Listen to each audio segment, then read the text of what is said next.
E hoje a gente continua a série Na Jugular do Enem com a disciplina, a área, né? Que pode ou te levar aos céus ou te levar ao inferno, dependendo da nota, a prova de redação, né? A série Na Jugular do Enem tem o intuito de esmiuçar a prova do Enem, as áreas do Enem. Para quem ainda não assistiu, a gente já fez live de história, de linguagens e também de... Nossa, deu branco agora.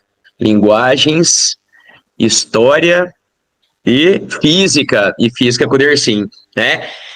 E todas elas estão disponíveis no meu Instagram e também no meu canal, Bill com Tuca, lá no YouTube, no meu Instagram, Diego Tuca, tá? E hoje, cara, eu tenho, assim, o privilégio, a felicidade, a alegria de trocar um papo, de bater um papo com um grande amigo. A gente já trabalhou juntos há um bom tempo atrás, numa escola aqui em Ribeirão Preto. E, cara, sempre fui muito fã do trabalho dele e eu tenho certeza que vocês vão curtir muito também. Arnaldo, sei que você tá aí, quiser ligar a câmera pra gente começar nosso bate-papo. Eu vou apresentar primeiro o Arnaldo. O Arnaldo, além de amigo, é um grande professor. Eu peguei aqui um pouquinho da apresentação dele, vou até ler, porque tem bastante coisa, para vocês saberem exatamente quem veio trocar ideia com vocês. O Arnaldo, ele é formado em Publicidade e Propaganda pela Universidade Metodista de São Paulo, com licenciatura plena em Letras. Tem especialização em Linguística e Ensino de Texto pela Unesp, e também tem mestrado em Linguística pela Unesp. Mais de 30 anos em sala de aula, apesar dessa carinha jovem que ele tem, ok? Em todo esse tempo, mais de 45 mil alunos, tanto no presencial quanto no online. Já deu aula em grandes instituições aqui da cidade de Ribeirão Preto, como o SEB, né, o antigo COC, FAP, Colégio Einstein, Sabin, e hoje atua no estado de Minas Gerais. Tem um curso online, então, para quem depois quiser, ele vai falar um pouquinho do curso para vocês. O curso AB Redação, onde provavelmente ele esmiuça toda a redação para vocês, não só do Enem. Arnaldo, seja bem-vindo, parceiro. É um prazer tê-lo aqui. Muito prazer a todos vocês. O prazer é meu trabalhar com o Diogo. O Diego e eu já nos conhecemos, eu não sei quanto, uns 10 anos, mais ou menos. A gente trabalhou junto, a gente trabalhou junto e foi muito prazeroso aquele período que a gente trabalhou aqui em Ribeirão. E o que eu mais admiro nessa iniciativa é a preocupação o zelo que ele sempre demonstrou ter com provas de vestibular, mas não aqueles esqueminhas que as provas tradicionalmente forçam os professores a atuar. Ele sempre tem pensado fora da caixinha e fazer as coisas viverem muito mais a educação do que simplesmente fazer uma prova de vestibular. Isso é muito admirável e é raro, viu? E é raro. Nós que estamos na praia já há tanto tempo, a gente sabe perfeitamente o quanto tem profissionais aí, não estou sendo antiético, estou sendo realista, alguns colegas de trabalho que se preocupam em fazer os macetes da prova, mas aí acaba se esquecendo um pouco daquilo que é a educação propriamente dita, né? A pressão sobre nós é muito grande e eu tenho certeza que você sofre isso também. Mas fazer um aluno, ou ajudar um aluno, contribuir com um aluno para pensar um pouco fora da camisa de força que a educação se instaurou no Brasil, é um trabalho digno. Que ótimo, cara. E assim, eu convidei pessoas assim que eu tenho grande admiração, que sei que também têm esse pensamento mais crítico, né? Pensam mais fora da caixa. E eu acho que essa série tá bem legal. A galera que já acompanhou as outras lives, a gente teve um bom retorno e eu acho que hoje também não vai ser diferente. Arnaldo, diga. Eu já vou começar porque o assunto é extenso, né? Redação é uma das áreas para mim a área mais importante de todo o Enem. E aí eu tava pegando alguns dados, eu até trouxe os dados aqui para vocês, eu vou até olhar aqui para não errar, tá?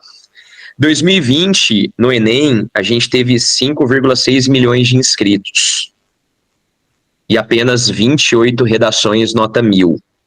Em 2021, 3,1 milhões de inscritos e apenas 22 redações nota 1000.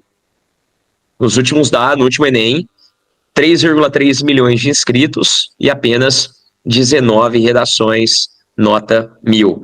Arnaldo, já quero começar perguntando para você, por que que é tão difícil tirar 1000 na redação do Enem?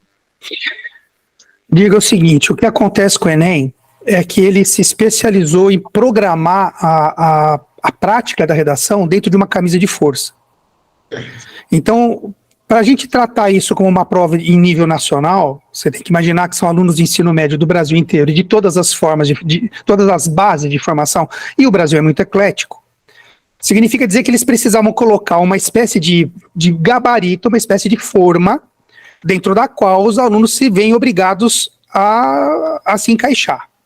Então, por exemplo, são 5 critérios de correção, eu vou falar do primeiro, o mais básico de todos, que é o domínio da norma padrão da língua escrita. Se um aluno errar, veja, eu usei a palavra assim meio incisiva, mas é para vocês entenderem porque isso é impactante mesmo. Se um aluno errar 3 pontuações, ou seja, 3 vírgulas obrigatórias, seguindo a cartilha do Enem, ele perdeu 40 pontos.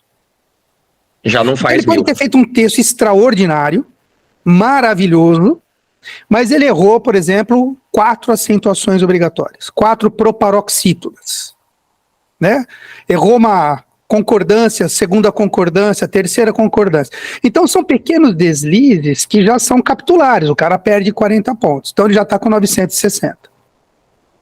Então, existe um percentual de redações muito pequeno para notas perfeitas, mas eu confesso a você que é um critério de correção completamente fora da realidade do que é um bom vestibular. Haja vista, por exemplo, que provas da FUVEST, provas de segunda fase da FUVEST, em que a redação é obrigatória, alunos que tiraram notas excepcionais, que foram dignas, redações dignas de serem colocadas no site da própria universidade, eu tenho casos meus, alunos meus que tiveram a redação publicada lá, são redações que possuem deslizes. Por quê? Porque nós, professores, cometemos deslizes. Então, você esperar uma redação 100% perfeita é uma exigência muito acima daquilo que o nível do ensino médio pode proporcionar quando a gente fala de formação de um aluno. Esse é um ponto. Segundo ponto é que eu acho que você vai concordar comigo, você deve ver isso muito nas provas escritas que você faz, né? Quando algum aluno traz uma questão discursiva para você corrigir, você percebe que o raciocínio dentro da biologia está perfeito, mas a forma de articular a resposta talvez não esteja. Quer dizer, ele estudou biologia, ele conhece tudo, entendeu o pressuposto do enunciado, sabe responder aquilo, sabe, mas não articulou o pensamento com total precisão.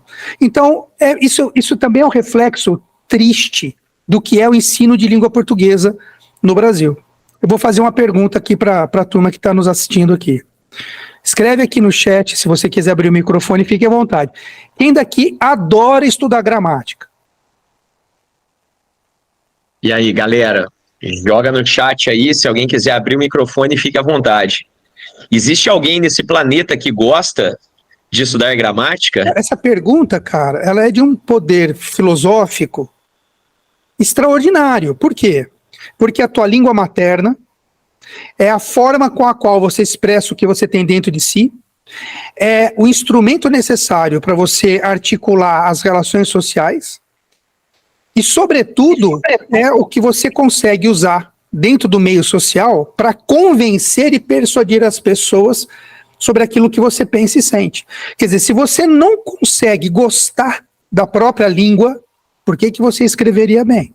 Agora, por que razão um aluno não gosta de estudar gramática? Aí a gente entra na discussão do que é educação no Brasil. Então, o Enem, ele prova isso, ele prova que o estudo de gramática, por exemplo, eu estou colocando num plano geral, tá, pessoal? Não estou aqui apontando este caso ou aquele, não estou falando de situações muito específicas.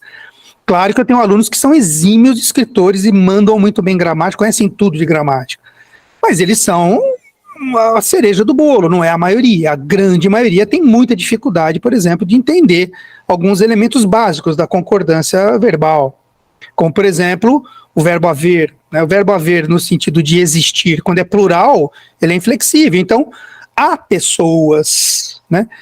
Você tem que falar no singular, e aí a pessoa escreve lá, existem salas de aula, mas quando ele coloca o verbo haver, ele tem que pôr há salas de aulas. E aí os detalhezinhos da linguagem que acabam passando. E o reflexo disso é o Enem. Quer dizer, o Enem, na minha forma de entender, ele revela uma fratura exposta dentro da educação que há muito tempo com a qual a gente convive, mas que nenhum governo até hoje demonstrou real interesse em resolver, que é fazer o aluno brasileiro gostar da própria língua. É um absurdo ele não conhecer a própria língua e não entender o que ele pode fazer com a linguagem. Eu dou um exemplo sempre nas minhas aulas, que é o seguinte: quantas pessoas Adolf Hitler matou? Nenhuma. Não tem história dele ter pego uma Luger 9mm apontado na cabeça de um judeu em qualquer lugar, em qualquer momento, e puxado o gatilho. Mas com a voz, articulando o pensamento, esse cara conseguiu dizimar 6 milhões de judeus. Então, quer dizer, quando alguém não entende o que é o falar, logo, por consequência, não entende o que é o escrever, ele se desapega. E o Enem se vale disso. Então, os critérios que são usados para tirar a nota 1000 muito rapidamente de um aluno são básicos. Se você errar 3 regras básicas da norma padrão, você perdeu 40 pontos. Entendi. Se ele erra 2, passa. A partir de 3 2 já perde 40. É o limite, né? 2 ainda é o limite. Quer dizer, se você errou 2, são crassos, né? São erros obrigatórios. Então, a linguagem é obrigatória escrita. Se você cometeu um deslize e cometeu o segundo, a banca ainda faz um jogo de cintura. Chegou no terceiro, ele já não vai perdoar. Se você não acentuou palavras obrigatórias, ele vai tirar 40 pontos, porque a norma padrão exige. Sim, e é interessante esse negócio que você fala que é muito difícil tirar 1000 exatamente por causa desses detalhes, né? E eu vejo alunos se desesperando, tem que tirar 1000, tem que tirar 1000, tem que tirar 1000, tem que tirar 1000. Você não precisa tirar 1000 para atingir o seu objetivo, né? Pode alguma. E eu conheço inúmeros alunos que acima de 900, mas não chegaram a 1000 e que hoje estão na universidade, tenho certeza que você conhece também. Então, às vezes o aluno fica com aquela pressão, né? Eu preciso tirar 1000, eu preciso tirar 1000, tirar 1000, e é extremamente complicado, né? O aluno Posso tirar... contar uma fofoca aqui? Pode falar, manda aí. Uma situação bizarra que todo mundo vai entender super bem. Eu tenho um ex-aluno que já está formado, ele tirou 1000 no Enem. Bom, eu peguei, ele mandou para mim o gráfico, né, aquilo que o Enem faz como toda a catalogação do Enem com os gráficos de acerto e erro, etc. Ele tirou 1000 na redação. E é uma pessoa muito querida, ficamos muito amigos. Ele falou assim: professor, vou te mandar, né, se um dia você quiser mostrar para algum aluno seu o que era uma redação nota 1000, né? Eu guardei, pus num PowerPoint, fiz até uma aula com isso. Mas eu tive uma sacada aqui, uma inspiração divina. Eu peguei a redação dele, sem mentira isso, eu passei a limpo numa folha de uma grande escola aqui de Ribeirão Preto, não importa qual, e ao escrevê-la na minha letra, eu pus na folha, coube, né, o texto coube nas 30 linhas, e naquela época nós tínhamos eu tinha junto a mim 6 corretores do Enem que trabalhavam como assistentes naquela escola. Eu apresentei a redação para eles, xeroquei, entreguei para eles. Vocês poderiam corrigir para mim, por favor? Nenhum deles deu 1000. Nenhum deles deu 1000. Um achou um deslize aqui, o outro achou uma incoerênciazinha ali na argumentação, o outro achou que não estava muito clara a ideia do cara.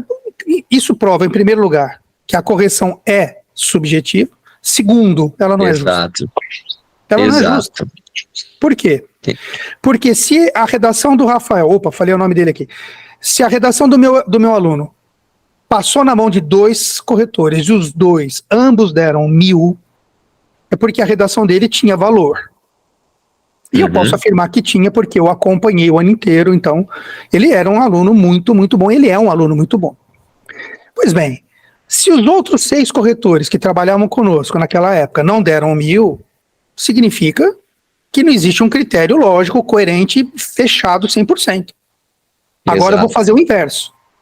Quantos alunos meus não trouxeram redações para eu ler depois do Enem? Professor, eu fiz isso aqui, que eu li a redação, e quando chegaram as notas do Enem, as notas foram muito aquém daquilo que o aluno talvez merecesse.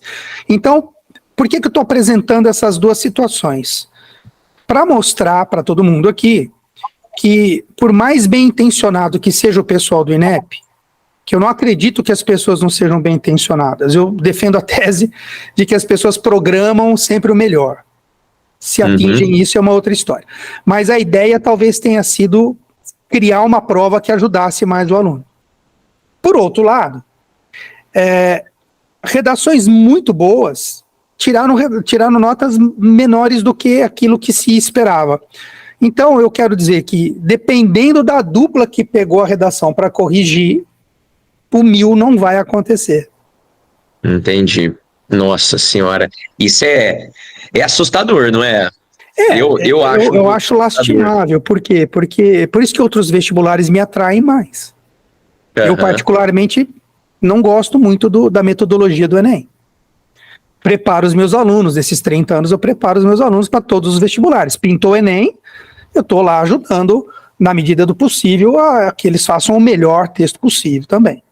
Mas se alguém me perguntar, seja honesto, você confia nesse processo? Não confio. A correção é subjetiva, a correção, e hoje ainda mais, porque existe um papel ideológico muito forte em torno do assunto Enem.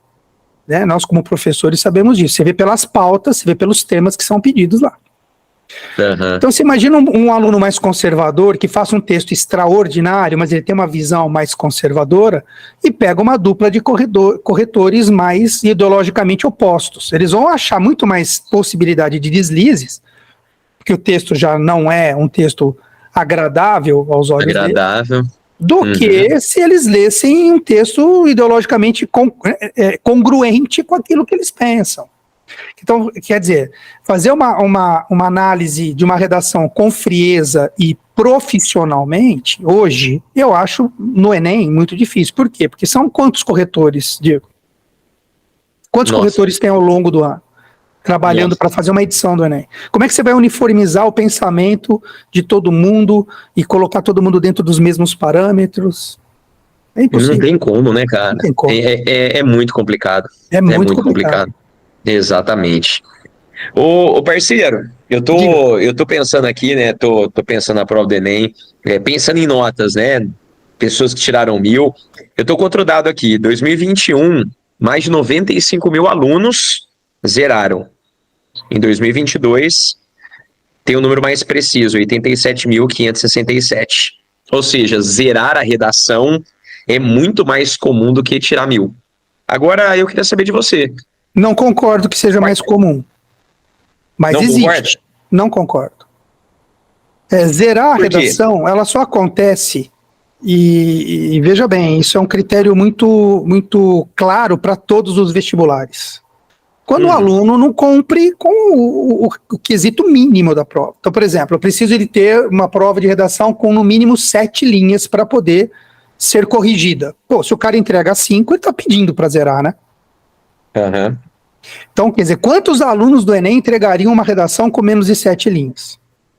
O número é ínfimo. Agora, outro critério, fuga do tema. Esse é o mais tradicional. O Enem pede um tema, o aluno entende mais ou menos aquilo, tangencia, vai para uma outra discussão e, bom, enfim, fugiu do tema, não está discutindo o que foi proposto, então a prova está anulada. Esse é o erro, eu diria, mais grave e portanto, mais comum. Fuga ao tema, então. Fuga do tema anula a redação de qualquer vestibular sério, de qualquer vestibular justo, honesto, bem estruturado. É um quesito básico para eu poder discutir o assunto. O assunto é, sei lá, o aborto no Brasil, eu vou começar a falar sobre mulheres pobres. O assunto não é sobre mulher pobre, é aborto. Então, se eu for falar, porque as mulheres pobres sofrem mais, então, por isso que elas são mais pressionadas, e aí a moça rica tem dinheiro para fazer o que ela quer e a mulher pobre não tem. Peraí, o assunto é pobreza, é pobreza entre mulheres, ou o assunto é o aborto no Brasil. Então, se eu não estou discutindo o que foi pedido, a prova está anulada, eu acho extremamente injusto. O aluno não captou a essência da prova. Né? Outro critério interessante é a estrutura da prova. Por exemplo, é pedido uma dissertação argumentativa para o aluno. O aluno, às vezes, não sabe que numa dissertação não existe interlocução, ou seja, eu não posso escrever conversando com o leitor. E alguns alunos, por falta de base acadêmica, eles confundem o coloquialismo, o diálogo, a fala, com a linguagem escrita, a chamada norma padrão.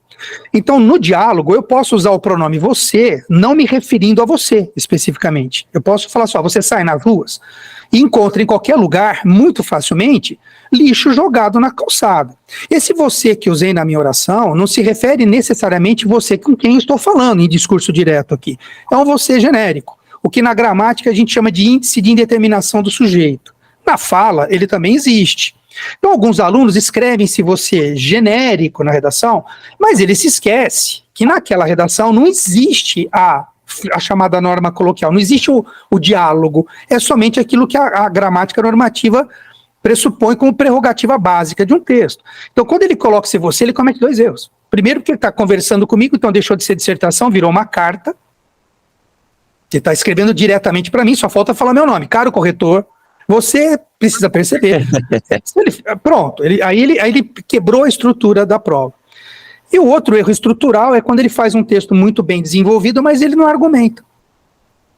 Quer dizer, se é uma dissertação argumentativa, ele precisa argumentar. E argumentar, meu amigo, argumentar é fruto da lógica do raciocínio de cada candidato. Então, se ele não sabe, por exemplo, que o que é um argumento, né, no meu curso eu falo muito isso.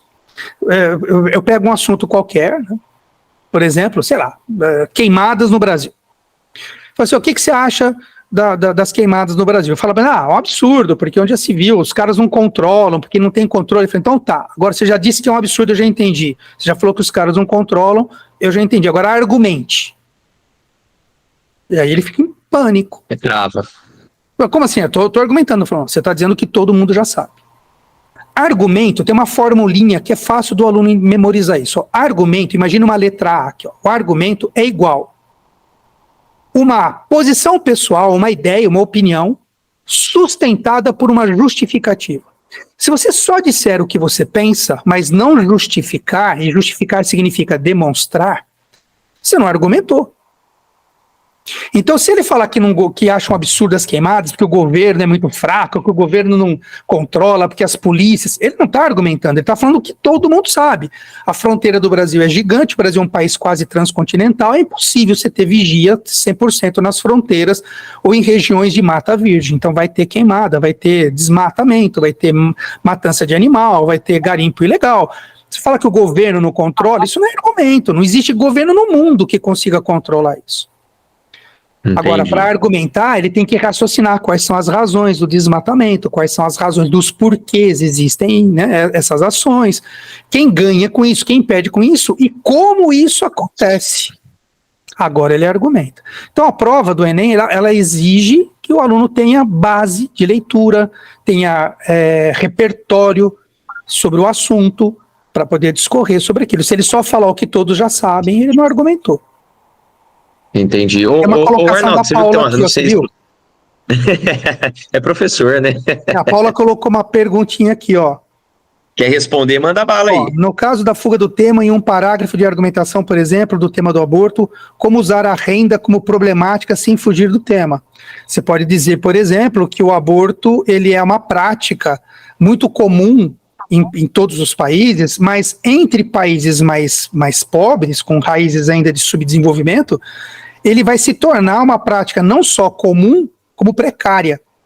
E aí ele atinge, de maneira mais dramática, mais antissocial, menos ética, pessoas em condições subalternas de economia. Então agora você está falando sobre pobreza, está relacionado ao aborto, mas isso não quer dizer, por exemplo, que nos Estados Unidos, que é um país em que vários estados o aborto é legal, não exista pessoas pobres fazendo aborto em clínica clandestina.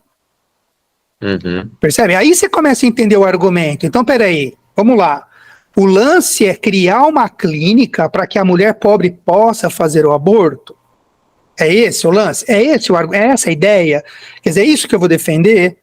Porque se for isso, essa ideia não vai funcionar. Porque em países ricos existem clínicas clandestinas de aborto. Uhum. Até porque, quanto custa um aborto? Quem poderia pagar por ele? No Brasil, ele seria feito onde? No SUS? Uma mulher no SUS ficou esperando por 12 anos uma consulta ginecológica. Está no site do próprio SUS, essa informação não sou eu que estou criando aqui. Existem casos no SUS de pessoas que precisam de atendimento de oftalmologia, glaucoma, né? E ficam 3, 4 anos esperando para ter um atendimento de glaucoma. Você imagina se todos os abortos fossem canalizados para o SUS? Nós temos cidades que nem têm atendimento de SUS. Então vamos lá, vamos legalizar o aborto. Aí você começa a perceber que você está discutindo pobreza, você está discutindo o que é o aborto, você está discutindo quais são as razões do aborto, quem ganha com isso, quem perde com isso, e que não é um assunto fácil de falar, libera que está tudo resolvido, porque não é assim. Em países onde ele é liberado, não está tudo resolvido. Exato. Sensacional, é muito amplo, né? Super. É muito. E esse é um outro grave problema, o aluno hoje lê muito pouco. Ele passa muitas horas na internet e ele tem pouco conteúdo. Claro que eu não estou me referindo de maneira grosseira aqui a vocês, né? Não os conheço, não é isso? Mas eu, pela experiência que tenho, especialmente com texto escrito, a grande parte dos alunos com os quais eu trabalho, aí nos últimos 5 anos, eu tenho sinais evidentes de cada vez a leitura ser menos significativa.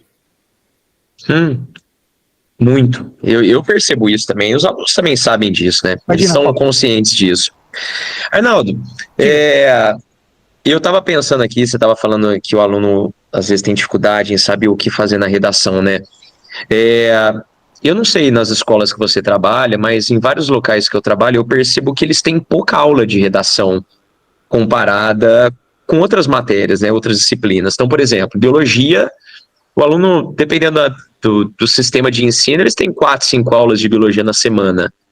Redação, se eu não me engano, é 1, 2 aulas no máximo por semana, né? Então, eu acho que aqui a gente já tem um problema. Falta aula de redação. Outra coisa que vai chegar na pergunta, né? Que eu queria falar. Eu acompanho muito aluno em mentoria. Alguns alunos trazem cronograma de estudos para mim. E uma coisa que eu percebo assim, né? Lá no meio do cronograma tá lá, sei lá, terça-feira das 2 às 4, redação. Aí eu pergunto para ele, o que você vai fazer das 2 às 4? Ele fala, eu vou escrever uma redação. Aí eu falo para ele, tá, e que horas que você vai estudar redação? Ele fala, das 2 às 4. Então, para ele, estudar redação é fazer redação. É escrever redação. É escrever redação. Ontem, por exemplo, hoje é quarta-feira, ou não, hoje é quinta, na terça-feira, eu abri uma enquete no meu Instagram perguntando sobre as competências da prova de redação do Enem. C1, C2, C3, C4, C5, que a gente vai falar daqui a pouquinho também delas. O que era basicamente cobrado em cada competência? E assim, muita gente não tem ideia do que é cobrado em cada competência da redação, né? Então eu quero te fazer 2 perguntas. Primeiro, eu acho que a resposta é óbvia, mas eu quero escutar de você. Você acredita que eles têm pouca aula de redação? E segundo, falta estudar redação e não apenas escrever redação? O Brasil ele tem na sua formação básica o ensino médio muito voltado para o aprendizado mais técnico. Então há um excesso, sobremaneira, né, de aulas de física, química e matemática. Então é cálculo, raciocínio lógico, interpretação de texto. Essa é uma coisa interessante, né? O aluno, às vezes, ele sabe a parte algébrica, mas não interpretou o enunciado do exercício. Quando a gente vai fazer o exercício com ele, fala, putz, era isso? Porra, isso eu faço, exato, cara. Tá, mas você não leu? Tá escrito aqui. Nossa, mas eu nunca imaginei que é essa palavra, então. Aí seu concorrente fez, porque o repertório linguístico dele é melhor que o seu. Então, isso é um sinal. A nossa escola ainda traz essa pegada muito forte dentro das exatas. Segundo ponto, bom, eu vou falar da redação como se ela fosse a última da escadaria, porque é o que acontece, haja vista que as escolas hoje, elas incentivam que o aluno faça a redação fora.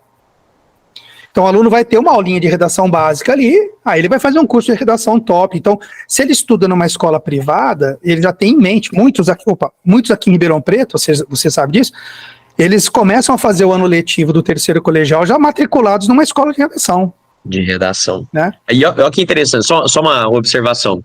Imagina um moleque que vai se matricular num cursinho e não tem aula de física. Ele vai surtar, né? Ele surta.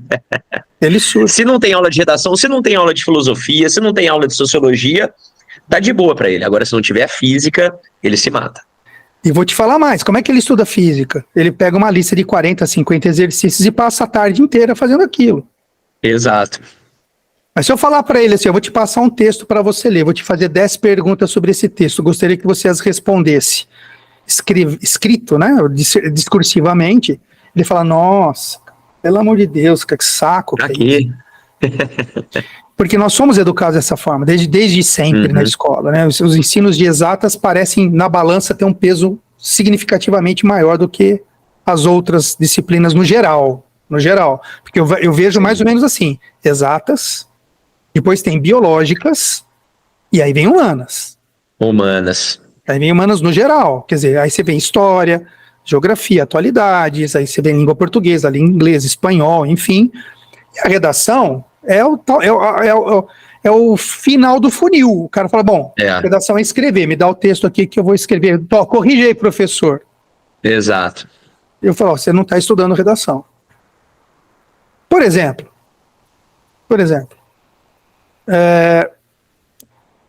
eu gosto de, aqui no meu curso, por exemplo, eu trabalho muito com as figuras de linguagem. Eu posso criar argumentos com figuras de linguagem. Quando eu falo isso para um aluno, ele fala, figuras do quê? Então, figuras de linguagem são 4 categorias. Figuras de palavras, sonoras, pensamento e de sintaxe. Fala, hã? Você já ouviu falar em metáfora? Ah, pô, isso eu conheço. Isso é figura de linguagem. Mas, por exemplo, existe uma figura de linguagem chamada comparação. Existe argumento por comparação. Quer dizer, se você nunca estudou comparação, como é que você vai fazer um argumento por comparação numa prova? Então ele não estuda a língua portuguesa, no geral. Ele não sabe a diferença da posição de uma vírgula na oração. Os meninos que estão na esquina vendem drogas? Da oração. Os meninos, vírgula, que estão na esquina, vírgula, vendem drogas. Quando eu fiz essa oração intercalada entre 2 vírgulas, eu estou fazendo essa oração ser explicativa. Eu estou explicando que os meninos que estão na esquina vendem drogas. Quando eu tiro a vírgula, a oração ela é restritiva. Ela está falando só os meninos que estão na esquina vendem droga. Quer dizer, a oração é a mesma, mas se eu não ponho a vírgula, o sentido é outro. Aí quando eu explico isso para um aluno, ele fala, pô, mas eu vou ter que ficar lembrando da vírgula. Eu falo, claro, meu amigo. Porque é ela que vai dar o sentido na oração. Seja num enunciado de biologia, de física, de química, de atualidades, enfim. Esse é um problema. Segundo problema, e aí eu vou jogar areia, vou fazer um debate feio aqui, vocês vão me expulsar da sala, mas fica à vontade, eu estou acostumado com polêmicas. Alguns professores de humanas contribuem para isso.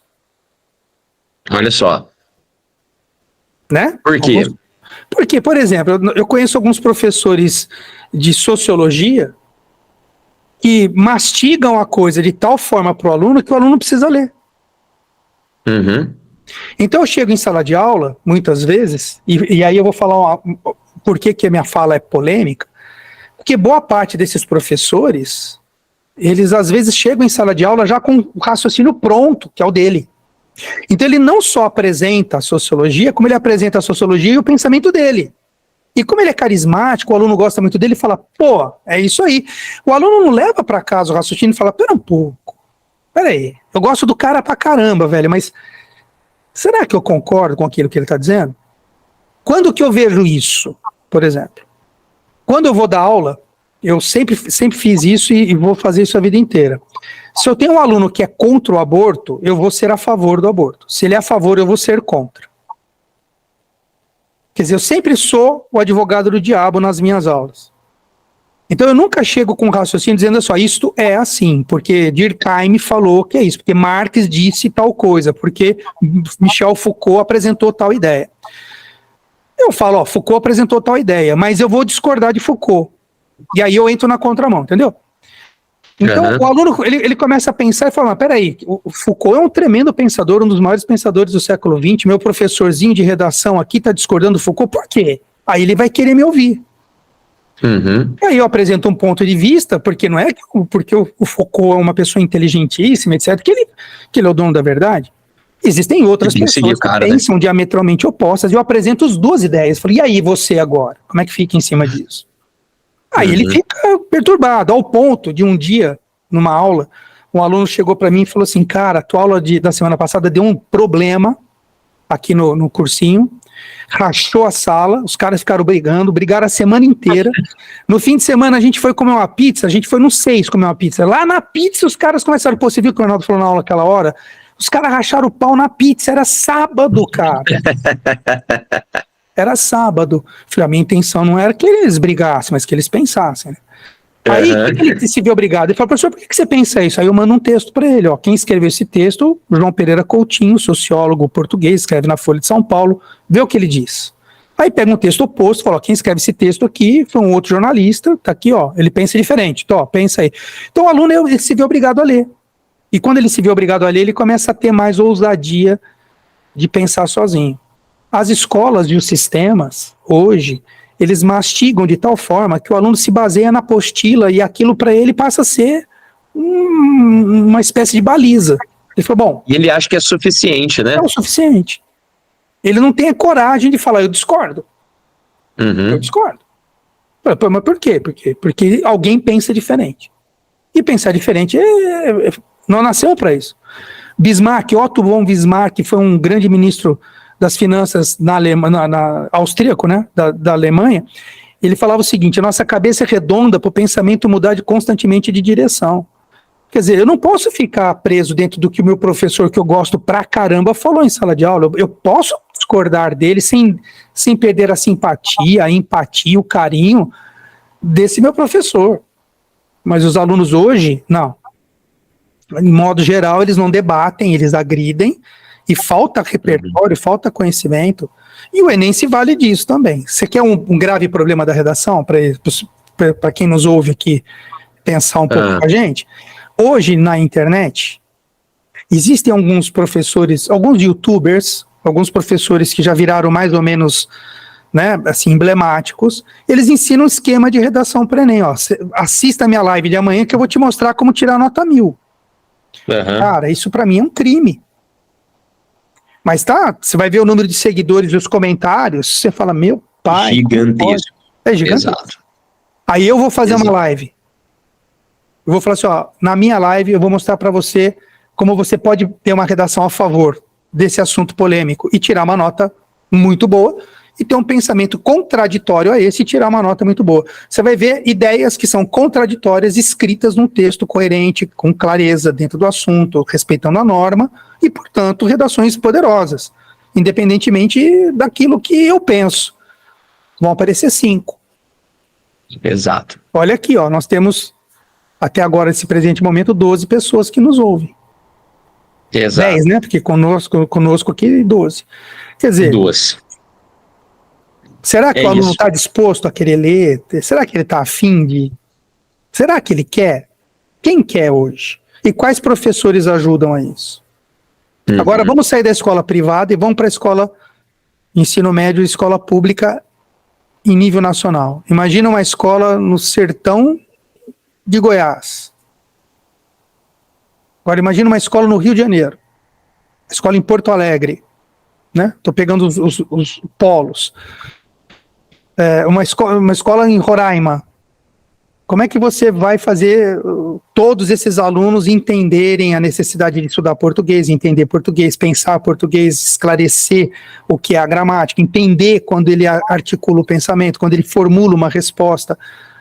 Ele fala, pô, é muito complexo, cara, eu quero aplicar uma fórmula, PV igual a NRT, delta S é delta V sobre delta T. O professor falou que delta é final menos inicial e que o átomo de carbono pode fazer ligações peptídicas, então decorei essas coisas aqui, eu garanto que eu não vou zerar. E a redação fica sofrível.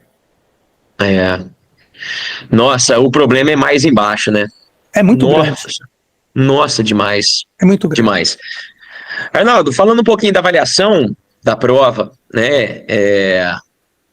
A gente sabe que a prova tem 5 competências, né?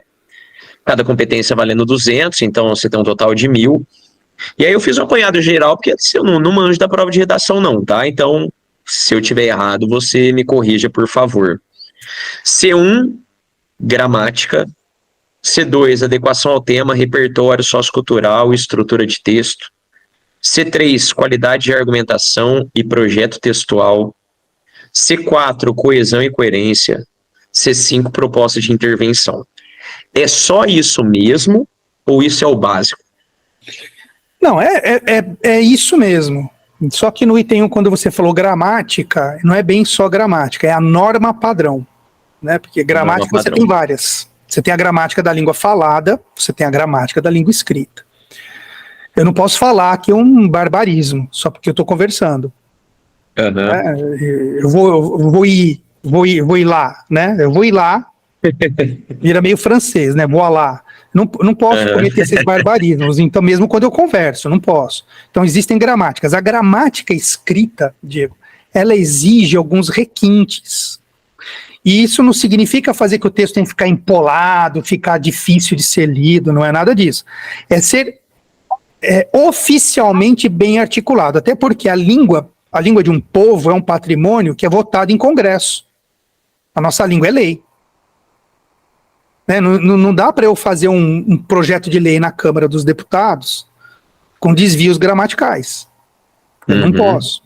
Então, já que a língua é oficial e ela se transforma num patrimônio cultural, ela passa a me representar. Ora, se quando eu escrevo eu não articulo da forma correta, significa dizer que eu estou abrindo mão desse patrimônio cultural. Eu estou abrindo mão dessa própria identidade. Então, a gramática escrita, ela é um pouco exigente, né? Eu diria até muito exigente se comparada com a fala, mas ela é pouco exigente para que você tire 200. Não é um exagero de exigência, não é isso. É uma articulação básica, mínima, mas dentro daquilo que é norma, daquilo que é regra. Por exemplo, os casos de próclise, os casos de ênclise, a posição do pronome átono, né? Fala-se ou se fala. Quando que eu uso ênclise, quando que eu uso próclise, quando que eu uso mesóclise, são regras gramaticais. E essas regras, claro, elas são mais ou menos exigidas de acordo com as épocas. Hoje, no caso da posição do pronome átono, é uma exigência menor. Mas existem outras exigências que não são pequenas. Acentuação, por exemplo, ortografia, por exemplo. Consciência tem SC. O que se escreve separado. Eu não aguento mais pegar o que junto. Nossa. É sério. Às vezes sai até um ok, né? Às vezes aparece até um ok, né? É um negócio impressionante. E tem palavras que são grafadas como nós falamos mesmo. Quer dizer, o cara fala assim, por exemplo, o homem trabalha para comprar. Comprar. Ele para no A. Ele não põe um comprar, não tem um R no final. Ele fala, o homem trabalha apenas para comprar o que lhe interessa. Né? Aí alguns querem falar bonito, o homem quer comprar, trabalha apenas para comprar o que interessa lhe. E aí errou, porque o pronome que ele atrai o pronome lhe, que é o caso são os casos de ênclise, próclise e mesóclise, né? Então, quando você tem uma partícula atrativa do pronome, o pronome tem que acompanhar. Então, é que lhe convém, e não que convém lhe. Esses erros acontecem. Então, quem comete esse erro? O aluno que literalmente não conhece o texto escrito. Então, ele não lê o texto escrito oficial. É complicado isso, não é? Mas é um sinal de que no Brasil a leitura ela vai de mal a pior. Eu vou te dar um dado. O brasileiro lê, em média, 2,4 livros por ano. 2,4 por ano. Um francês lê 21 livros por ano, em média. Olha isso. É cultural também, né, Arnaldo? Demais. O Brasil é o povo que mais passa tempo na internet, no mundo. Na internet. Exato.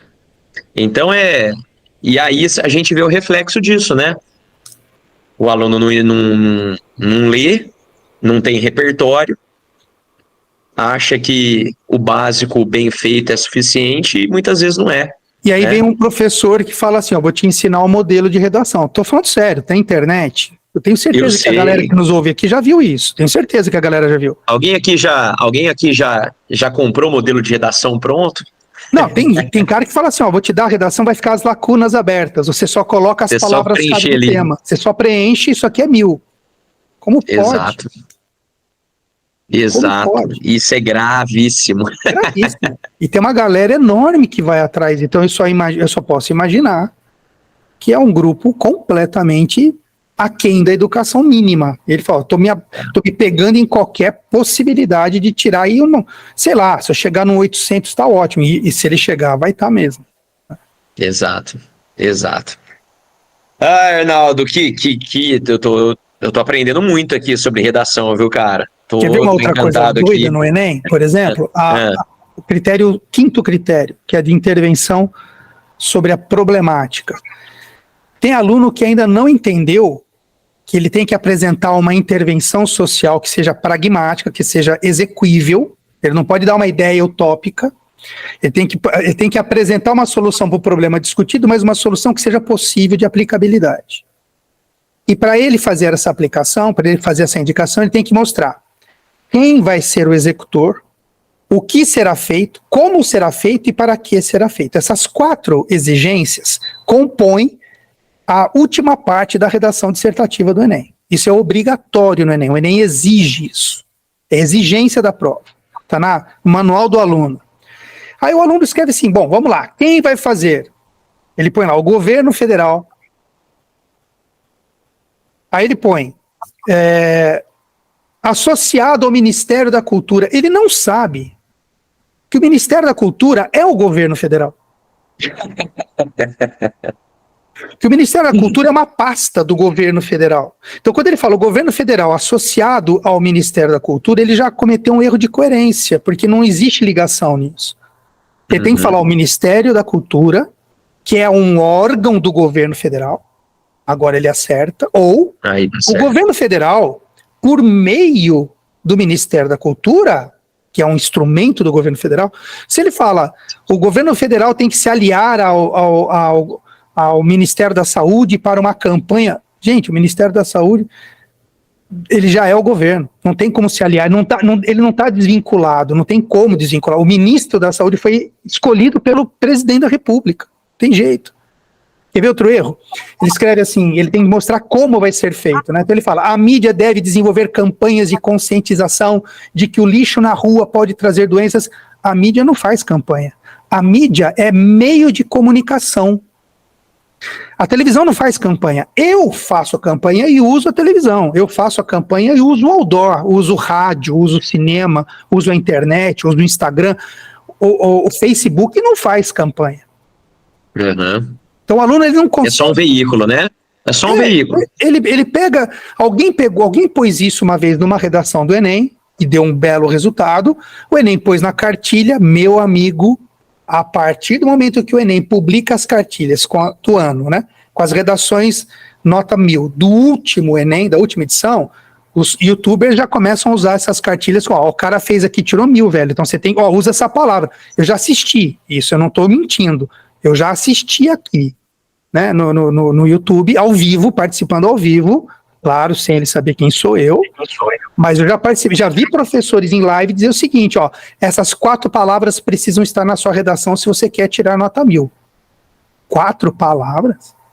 Quer dizer que se eu colocar 4 palavras na minha redação, em lugares-chave, isso garante 1000?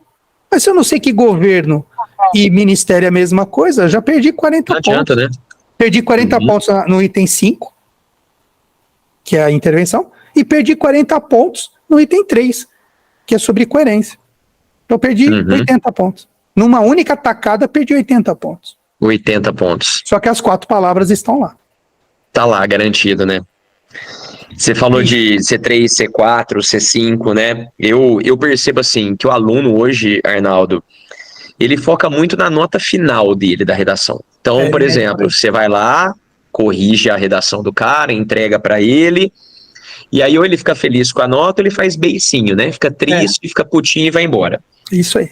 Mas ele não detectou ainda, ele não entendeu ainda que ele precisa ver o que ele está errando, quais são as falhas, para ele corrigir essas falhas. Porque dependendo da falha, ele tem uma forma de corrigir essa falha. Vou te dar um exemplo, tá? Vou imaginar que um cara, ele tira 920 na redação, mas ele quer mais. Ele quer mais, ele quer mais. Se toda a redação que ele faz 920, ele tá perdendo, sei lá, 40 pontos na C1, 40 pontos na C3, a correção dele é totalmente diferente de alguém que faz 920, tá perdendo, sei lá, 40 pontos na C2, 40 pontos na C5. Exatamente. Então, acho que falta um pouco de maturidade para aluno nesse ponto, né? Peraí, eu estou errando sempre a C1 e a C3. O que a C1 e a C3 quer de mim? O que eu posso fazer para melhorar na C1 e na C3? Porque se a C2, C4, C5 para ele tá sempre 200, tá na cara que ele tá bom na C2, C4, C5, né? Então, ele pega, ele olha a nota, ou fica feliz, fica triste, vai embora, e no outro dia ele vai fazer outra redação. E vai virar uma bola de neve, e ele não corrige exatamente aquilo que ele precisaria corrigir. Você percebe isso muito? O que você fala para os seus alunos lá no curso que você tem? Como que você trabalha isso com a galera? Para você ter uma noção, quando eu corrijo, no meu curso sou eu que corrijo a redação, não tenho corretor.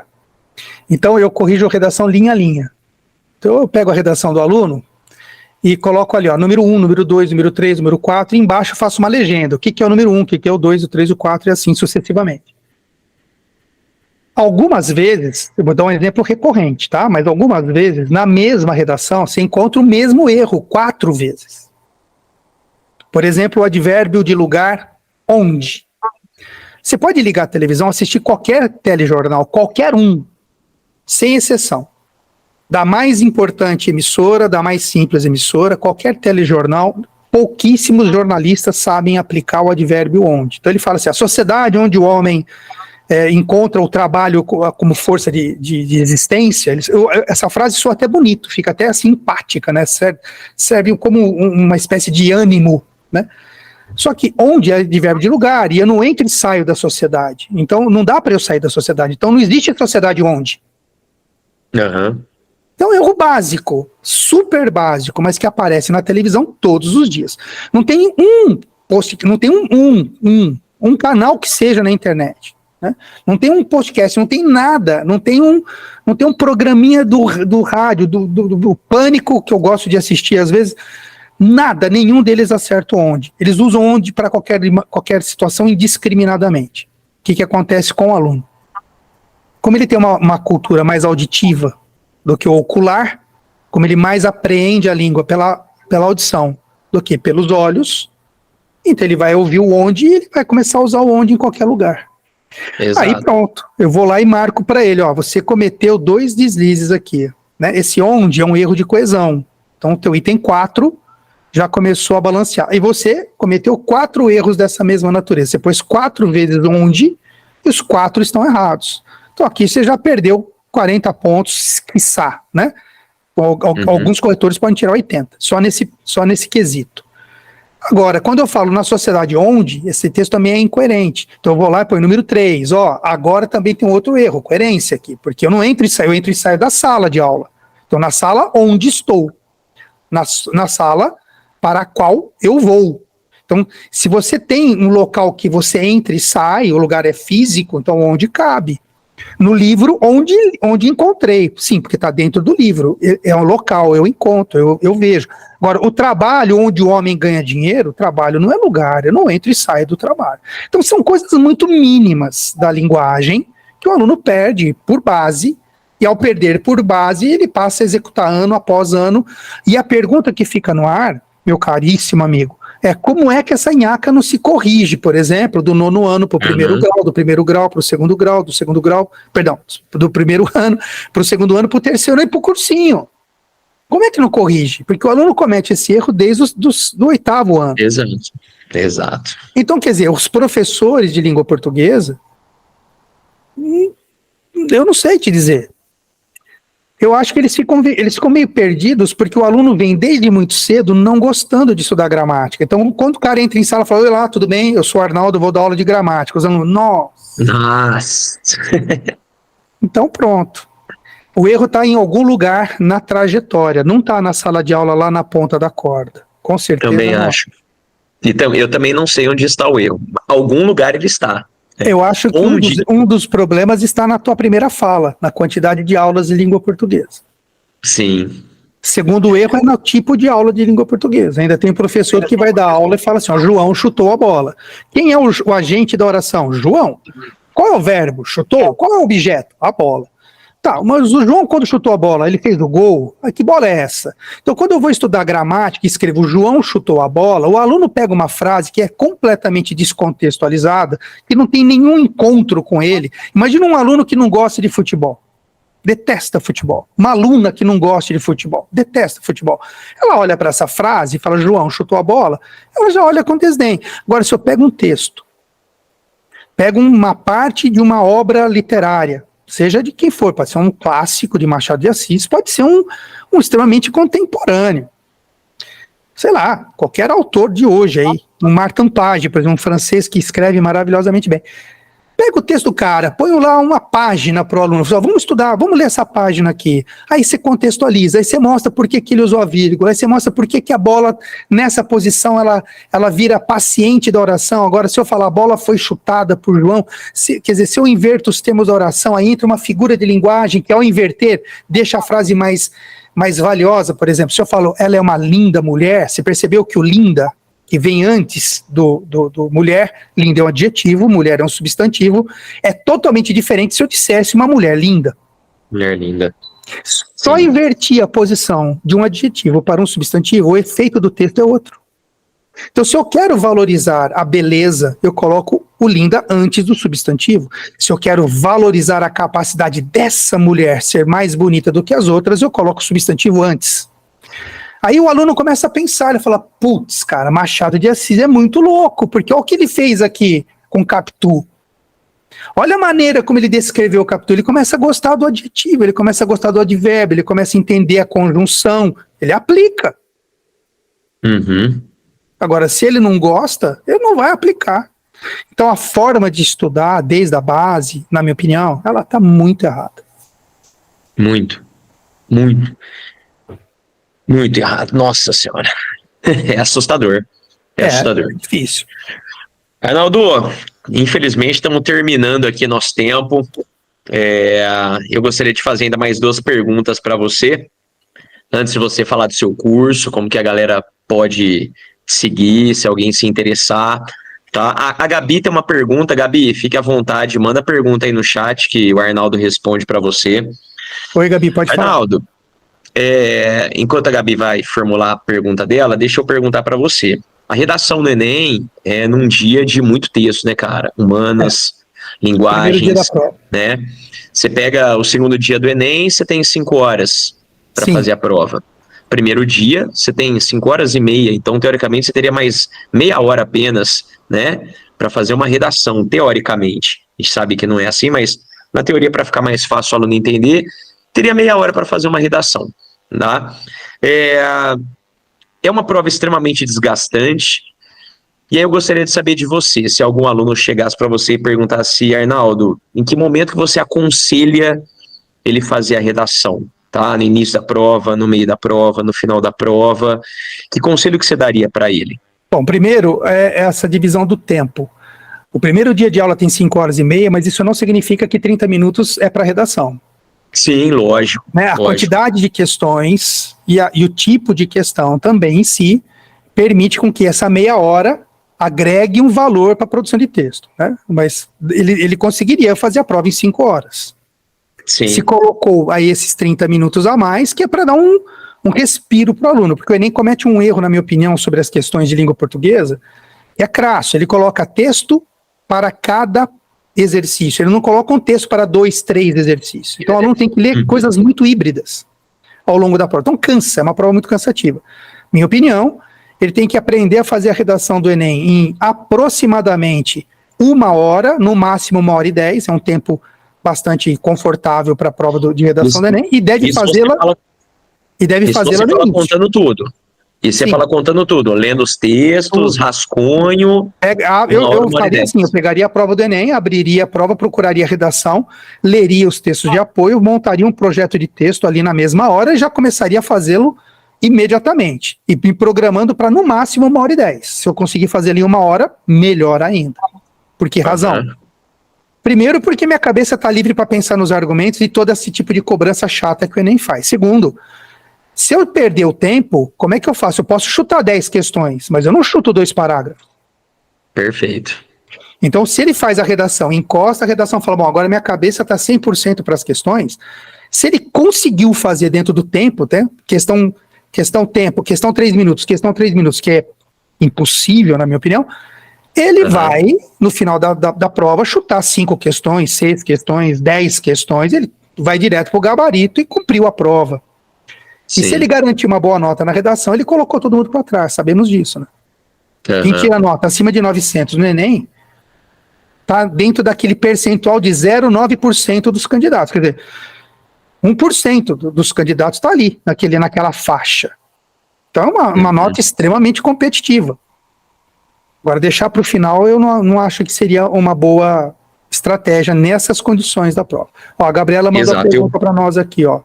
Fica à vontade. Quando a gente vai resolver o problema para não se perder em quem e como resolver, por exemplo, quando você estava falando do aborto, que se fosse pelo SUS, seria complicado porque o próprio sistema tem vários problemas internos que precisariam ser resolvidos e melhorados.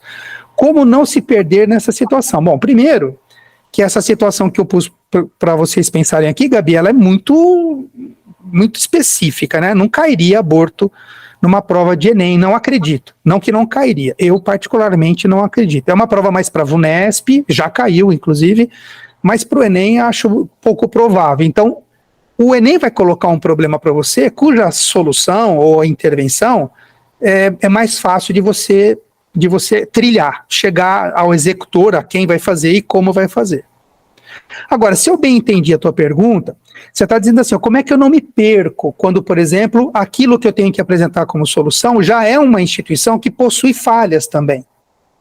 Então, para você não se perder, assuma que a instituição tem falhas, porque embora as falhas façam parte de todo o métier, né, de tudo aquilo que envolve a postura social, nós não temos uma sociedade perfeita em momento algum e nem teremos, a busca pela perfeição faz com que isso seja uma intervenção. Então, por exemplo, no caso do SUS, existem poucos médicos, então o governo federal precisa urgentemente criar um vínculo maior com as universidades do Brasil, obrigando, por exemplo, que alunos residentes trabalhem quinzenalmente atendendo no SUS.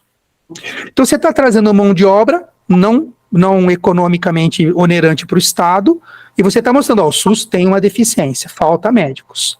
Mas a gente pode usar também os alunos que estão já no final do curso de graduação, na formação, né, na sua residência, atuar quinzenalmente, gratuitamente no SUS da sua cidade. É uma forma do Estado envolver aqueles que estão já naturalmente envolvidos com a área da saúde. Porque se você falar assim, o Estado precisa contratar mais pessoas, você vai cair num outro problema, o Estado já não tem dinheiro. Como é que eu contrato mais profissionais? Então, a intervenção ela tem que ser razoavelmente, né, próxima daquilo que é cabível acontecer. Se você falar, o governo tem que investir mais em educação, isso eu leio isso em redações há muito tempo. O Brasil é um dos países que mais investe em educação no mundo. A OCDE, ela fala que um país precisa investir 4,4% do PIB em educação. O Brasil investe 5,6%. Então, se você falar assim, ó, o Brasil tem que investir mais em educação, você não está aplicando uma boa intervenção. Você tem que agora pensar, ó, existe o dinheiro, existe o investimento, então ele precisa ser aplicado de maneira mais justa, de maneira mais controlada, porque o dinheiro se desvia, porque o dinheiro não chega até a escola. É preciso, então, criar uma metodologia de fiscalização para que o dinheiro seja realmente entregue aos municípios e cobrar os prefeitos para que a aplicabilidade desse dinheiro no ensino municipal e estadual seja através de apresentação de contas. Agora você está pensando em intervenção. Então você falou, a educação tem problema, as prefeituras têm problema, mas eu preciso ajudar a prefeitura a minimizar os problemas. Só falar preciso contratar, eu não estou resolvendo. Podemos incluir privatização hipoteticamente no exemplo sendo dado? Dependendo do que, sim. Por exemplo, se você falar, se o assunto falar sobre leitura, né? Eu acho que um dos temas para esse ano aqui no Enem é a inteligência artificial, que é um grave... Galera, anota aí, hein, cara. Inteligência artificial. Eu fiz até uma aula muito bacana sobre esse assunto. O retorno da aula foi um dos melhores que eu tive nesse semestre, foi essa aula aí. A inteligência artificial ela vai resolver uma série de problemas no Brasil, no mundo, mas ela vai criar tantos outros. Então, como é que eu faço para que a inteligência artificial, que é positiva, não cause tantos danos, porque ela também vai gerar? Só um exemplo. Daqui a pouco não tem mais motorista de táxi, de ônibus, de avião. Não vai ter mais piloto de avião. Desemprego, né? Desemprego. Né? Então, aplicação de bolsa de valores. Já tem uma inteligência artificial chamada Aladdin, que ela faz uma análise de tudo aquilo que é mercadológico, tudo aquilo que existe no mundo em termos de aplicação, e te fala, a melhor coisa para você aplicar o dinheiro agora é isso. Você não precisa de um corretor. Uhum. Então, ela vai gerar desemprego? Vai. Eu, professor, Diego, professor, no futuro, pode ter um professor de redação, uma inteligência artificial que te dá todas as respostas na hora que você pergunta para ela. Exato. Então, é um problema? É um problema. Então, como minimizar esse desgaste? Aí você vai pensar, então, é necessário que haja regras pautadas pela ética e pela Constituição, para que não se promova desemprego, ou se caso ocorra o desemprego, essa mão de obra seja reaproveitada de outra forma. O Estado tem que criar outros mecanismos de treinar pessoas para outras áreas, outros setores. Isso é intervenção. Entendeu? Agora, só falar se o Estado tem que colocar inteligência artificial para resolver os problemas da sociedade, você não está propondo uma intervenção justa. Então, vamos privatizar a inteligência artificial? Ela já é. Mas não vamos privatizar. Então, a privatização cabe em todos os momentos? Não necessariamente. A escola pública, ela não pode ser privatizada. Ela vai continuar ensino público. Então, a privatização pode resolver uma série de problemas. Acredito que sim. Mas na área de prestação de serviço, mas para outros segmentos, não. Como é que você vai privatizar a saúde, por exemplo? Como é que eu faria para todo mundo pagar um médico para ter um atendimento médico? Um plano de saúde. Nos Estados Unidos é tudo privatizado. Não tem SUS nos Estados Unidos. Não tem hospital público nos Estados Unidos. Mas lá funciona de uma outra maneira. Todo mundo tem acesso também à medicina. No Brasil é complicadíssimo. Exato. Não sei se Arnaldo, gostaria de... Claro. Alguém mais tem alguma pergunta? Fique à vontade. Eu gostaria, se alguém tiver alguma pergunta, manda aí. Gostaria de agradecer, viu, Arnaldo, sua presença. O prazer foi todo meu. Cara, foi sensacional. Tenho certeza que a galera gostou também. Depois eu recebo uns feedbacks, eu mando para você. Ótimo. Tá? Fico feliz. Eu queria que você falasse um pouco do seu curso online, caso alguém se interesse, o que pode fazer para te procurar, onde te procurar. Hoje, a melhor maneira de me procurar é através do WhatsApp, porque o curso já está em andamento e eu vou fazer agora uma outra turma de revisão final para o Enem, que vai começar na volta do segundo semestre. Olha aí. Arnaldo, põe no chat, então, eu vou colocar aqui no WhatsApp, depois a Júlia, a secretária, ela entra em contato com quem tiver interesse. Aqui, ó, 1726. Esse aqui é o meu WhatsApp. Pode me... Suas aulas são online? Online ao vivo, não tem nada gravado. As salas têm 20 alunos só, não tem 21 alunos, não tem 22. Pode ter 5, mas não vai ter 21. Porque é a quantidade de alunos que eu consigo atender e corrigir. A correção é também feita online, eu corrijo tudo por e-mail, tudo digitado, tudo nomenclaturado com as notas, etc. E encaminho pessoalmente para cada aluno e dou um feedback pessoal para cada um, de maneira que eu sei o que cada um escreve e consigo, estou sendo aqui um pouco arrogante, talvez sou isso como arrogância, mas não sou não. Mas eu consigo identificar em cada tipo de aluno o jeito de escrever, as possíveis deficiências, as possíveis virtudes, e vou orientando o aluno a chegar num ponto de equilíbrio entre essas duas situações. O resultado, graças a Deus, esses anos todos, foi sempre muito bom. Não, eu não tenho dúvida. Conheço o Arnaldo há muito tempo, sei da competência, não estaria trazendo ele aqui à toa, né? Então, galera, quem tiver interesse... O WhatsApp dele está aí, entre em contato, tenho certeza que vocês não vão se arrepender.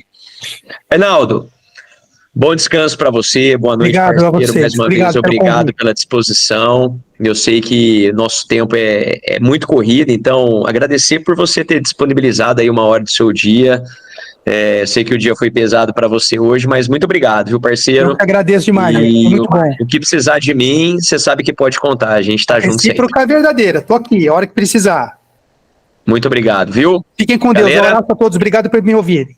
Um abraço. Tamo junto, gente. Fiquem com Deus. Valeu, gente. Boa noite para todo mundo. Na Jugular do Enem. Tamo junto. Valeu. Tchau, tchau.